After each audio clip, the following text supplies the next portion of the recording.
Nah, kemudian Detik-detik mobil Grand Max diseruduk Grand Livina di exit tol Prabu Muli, ini kronologinya. Kecelakaan lalu lintas kembali terjadi di ruas tol Indralaya Prabu Muli, tepatnya di gerbang tol Prabu Muli pada Rabu tanggal 8 November tahun 2023 petang sekira pukul 16.52.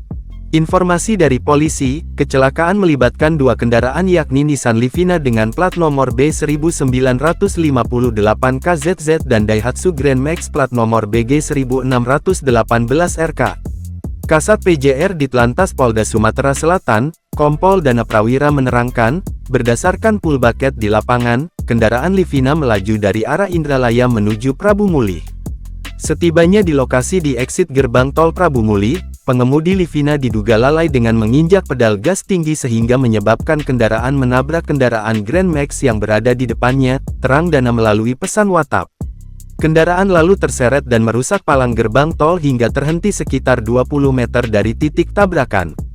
Personel Sat PJR bersama petugas tol telah mengevakuasi para pengendara yang terlibat kecelakaan ke Rumah Sakit Pertamina Prabu Muli. Tidak ada korban jiwa. Korban luka-luka 5 orang sedang dirawat di rumah sakit, jelas Dana.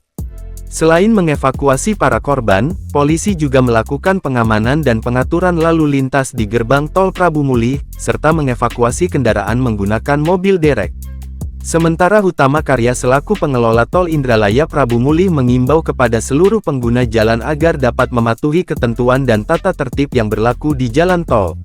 Berkendara di kecepatan maksimal 80 km per jam, memastikan berkendara dalam kondisi prima dan tidak mengemudi dalam kondisi mengantuk, ucap Brand Manager Tol Indralaya Prabu Muli, Syamsul Rijal.